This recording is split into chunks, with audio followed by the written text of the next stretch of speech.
Nelson Rolihlahla Mandela was born on July 18, 1918. He was born in a small village called Mvizo in South Africa. His father, Gadla Henry Mfakaniiswa, was a chief of the village. The Mandela family belonged to the Thembu people. They are a part of the Xhosa nation. His mother was Nosekeni Fanny. Nelson had 3 sisters. His childhood name was Rolihlahla. It means pulling the branch of a tree. In simple words, it means troublemaker. Later, a teacher gave him the English name Nelson. His father died when Nelson was only 9 years old. After his father's death, Nelson went to live with a man named Jonathan Taba Dalandibo. Jonathan Taba was the acting chief of the Thembu people. He became Nelson's guardian. Nelson lived in the chief's house in a larger village called Mkekazwini. Life here was different from his small village. He saw how the chief led the people and settled problems. This experience influenced him greatly. Nelson attended a local mission school. He was a good student. Later, he went to a boarding school called Clarkberry. After that, he studied at Healdtown. It was a famous college for black students. In these schools, he learned about British history and the Christian religion. He also learned about his own African culture and history. He began to understand the world was bigger than his village. In 1939, Mandela went to the University of Fort Hare. This was the only university for black Africans in South Africa at that time. He studied English, anthropology, politics, and Roman Dutch law. He wanted to become a lawyer to help his people. At the university, he met Oliver Tambo. Oliver became his close friend and later his political partner. However, Mandela did not finish his degree at Fort Hare. He was involved in a student protest and was asked to leave. He returned home to Mkekazwini. But his guardian, Chief Jonathan Taba, had arranged a marriage for him. Mandela did not want this marriage. So, in 1941, at the age of 23, he ran away to Johannesburg, the big city. Johannesburg was a city of gold mines. Life was hard for a young black man. Mandela found different jobs. He worked as a guard at a mine. He also worked as a clerk at a law firm. He continued his studies through correspondence. He eventually finished his BA degree. Then he began to study law at the University of the Witwatersrand. In Johannesburg, Mandela saw the real face of apartheid. Apartheid was the official system of racial segregation in South Africa. It means apartness in the Afrikaans language.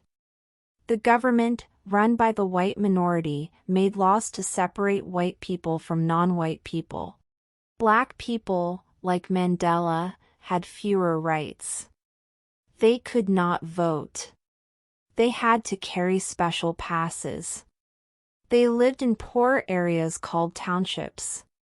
They could not use the same buses, schools, or hospitals as white people. The system was unfair and cruel. Mandela was angry about this injustice. He wanted to change it. In 1944, he joined the African National Congress, ANC. The ANC was a political group that fought for the rights of black South Africans. He also helped to form the ANC Youth League. This group wanted the ANC to be more active and strong. Mandela, Oliver Tambo, and Walter Sisulu were leaders of this youth league. Walter Sisulu was another important friend and mentor. He also introduced Mandela to his cousin, Evelyn Mays. She became Mandela's first wife. Mandela became more and more involved in the ANC. He opened the first black law firm in South Africa with Oliver Tambo. Their law office helped black people who suffered under apartheid laws.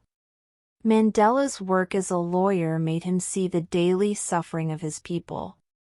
In 1948, the National Party won the national election. This party strongly believed in apartheid. They made the apartheid laws even stricter and more brutal. The ANC decided to fight back with more force. In 1952, the ANC started the Defiance Campaign. This campaign asked people to break apartheid laws on purpose. For example, they entered areas marked for whites only. Mandela was one of the leaders of this campaign. He traveled across the country, organizing protests. The government did not like this. They arrested Mandela and other leaders. He was given a suspended prison sentence. He was also banned from attending meetings or leaving Johannesburg. A banning order was a severe restriction. It meant he could not be with more than one person at a time besides his family. He could not speak in public. The government wanted to silence him. During this time, his personal life was also difficult. His marriage to Evelyn ended. They divorced in 1958. Soon after, he married Winnie Madikizela, a social worker. Winnie was also passionate about the struggle. She became an important figure herself. The government continued to harass Mandela and the ANC. In 1956, Mandela and 155 other activists were arrested. They were charged with treason. Treason means trying to overthrow the government. This was known as the treason trial. It lasted for 4 long years. Finally, in 1961, all the accused were found not guilty and set free. But the situation in South Africa was getting worse. In 1960, in a township called Sharpeville, police opened fire on a peaceful crowd. The crowd was protesting the pass laws. They killed 69 people. This event, known as the Sharpeville Massacre, shocked the world. After this, the government banned the ANC and other anti-apartheid groups. Mandela realized that peaceful protest might not be enough. He believed they had to use other methods. He helped to form a new group called Umkhonto we Sizwe, MK. It means Spear of the Nation. This was the armed wing of the ANC. Mandela was its first leader. MK started a campaign of sabotage. They planned to bomb government buildings and power lines. But they tried very hard not to hurt or kill people. Their goal was to frighten the government, not to start a war. Mandela had to hide from the police. He lived in secret and moved from place to place. He traveled to other countries in Africa and to England. He went to get support for the ANC. He also received military training. In 1962, he secretly returned to South Africa. But soon after, on August 5, 1962, the police captured him. He was arrested near Howick in Natal Province. He was put on trial. This time, the charge was inciting workers to strike and leaving the country illegally. He was found guilty and sentenced to 5 years in prison. He was sent to Robben Island, a prison off the coast of Cape Town. While he was in prison, the police found the secret headquarters of MK. They arrested other leaders. Mandela was put on trial again with them. This trial became famous around the world. It was called the Rivonia Trial. The leaders were charged with sabotage and conspiracy to overthrow the government. The punishment for these crimes could be death. In court, Mandela gave a famous speech. He spoke for 4 hours. He explained why the ANC had chosen to use violence. He said, "I have fought against white domination, and I have fought against black domination. I have cherished the ideal of a democratic and free society. It is an ideal for which I am prepared to die." His words were powerful and brave. In June 1964, the court gave its decision. Mandela and 7 other accused were found guilty. They were not given the death sentence. Instead, they were sentenced to life in prison. Mandela was sent back to Robben Island. He was 46 years old. Mandela spent 18 of his 27 prison years on Robben Island. The conditions were very hard. It was a small, rocky island. The prison was cold and damp. Mandela's cell was very small. He had a thin mat to sleep on. The food was bad. He had to do hard labor, breaking rocks in a quarry. The glare of the sun reflecting off the rocks damaged his eyes permanently. Prisoners were separated by race. Black prisoners, like Mandela, received the worst treatment. They got fewer clothes and less food than Indian or mixed-race prisoners. They were not allowed to read newspapers or listen to the radio. They could only have one visitor and write one letter every 6 months. But Mandela did not let prison break his spirit. He became a leader even in prison. He organized the other political prisoners. He led them in protests to demand better conditions. He also studied secretly. He earned a law degree from the University of London through a correspondence course. He read many books. He taught other prisoners about history and politics. He also started secret talks with some prison guards. He wanted to understand them and talk to them about his beliefs. In 1982, Mandela and other senior ANC leaders were moved from Robben Island. They were moved to Pollsmoor Prison on the mainland. This was a different kind of prison. Conditions were a little better. Here, he could have more contact with the outside world. The government began to see that they might have to talk to him one day. In the 1980s, the pressure against the apartheid government grew stronger. Inside South Africa, people protested more and more. Outside South Africa, many countries boycotted South African goods and sports. The world wanted apartheid to end. The government knew things had to change. In 1985, the president, P.W. Botha, offered to free Mandela. But with one condition. Mandela had to promise to give up violence. Mandela refused. He said the ANC would only give up violence when the government gave the people their rights.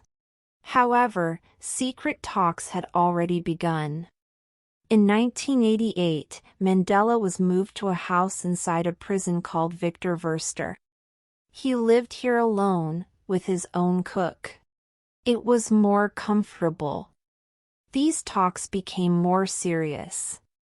Mandela met with government ministers. He knew that peace would only come through negotiation. In 1989, F.W. de Klerk became the new president of South Africa. He was more open to change. In February 1990, President de Klerk made a big announcement. He lifted the ban on the ANC and other anti-apartheid groups. And on February 11, 1990, Nelson Mandela walked out of prison a free man. He was 71 years old. The whole world watched on television. He stood in front of the crowds with his fist raised. His wife, Winnie, was by his side. People cheered and cried with joy. After his release, Mandela had a huge task. He had to lead the ANC in talks with the government. He needed to end apartheid and create a new, democratic South Africa. It was a difficult time. There was a lot of violence between different political groups. Mandela showed great leadership. He spoke about peace and reconciliation. He wanted all South Africans, black and white, to live together. In 1991, he was elected president of the ANC. He and President de Klerk worked together, though they often disagreed. In 1993, they were both awarded the Nobel Peace Prize. They were awarded for their work to end apartheid peacefully. Finally, in 1994, South Africa held its first democratic election. In this election, all races could vote. On April 27, 1994, millions of black South Africans stood in long lines. They voted for the first time in their lives. The ANC won a majority of the votes. On May 10, 1994, Nelson Mandela was inaugurated. He became the first black president of South Africa. The ceremony was attended by leaders from all over the world. It was a day of great happiness and hope. President Mandela led a government of national unity. He invited other political parties to join his cabinet. This included the National Party. He knew the country needed to heal. His main goal was to bring reconciliation between black and white South Africans. He did not want revenge. He started the Truth and Reconciliation Commission, TRC. This commission allowed victims of apartheid to tell their stories. It also allowed perpetrators of violence to ask for forgiveness. The TRC was not perfect, but it helped the country face its painful past. As president, Mandela focused on important issues. He worked to improve housing, education, and healthcare for the poor. He also tried to bring economic opportunities to black people. But the challenges were enormous, and progress was slow. Moreover, he was a symbol of peace for the world. He traveled to many countries and was loved everywhere. In South Africa, he was affectionately called Madiba. This was his clan name, used as a sign of respect and love. Mandela served as president for only one term until 1999. He believed in setting an example for other African leaders who stayed in power for too long. After he retired, he remained active. He started the Nelson Mandela Foundation. He worked on social issues like poverty and HIV/AIDS. He also helped to bring the 2010 FIFA World Cup to South Africa. His personal life saw changes. He and Winnie had separated in 1992. They divorced in 1996. Their marriage suffered from the many years of separation and pressure. In 1998, on his 80th birthday, he married Graca Machel. Graca Machel was the former First Lady of Mozambique. In his later years, his health became weaker. He suffered from a prolonged lung infection. He appeared less and less in public. Nelson Mandela died peacefully at his home in Johannesburg on December 5, 2013. He was 95 years old. When Mandela died, the whole world mourned. Leaders and people from every country paid their respects. He was given a state funeral. Nelson Mandela's life is a lesson in courage, patience, and forgiveness. He spent 27 years in prison for his beliefs, yet he emerged without hatred. He fought for freedom, but he also fought for peace. He brought a divided nation together.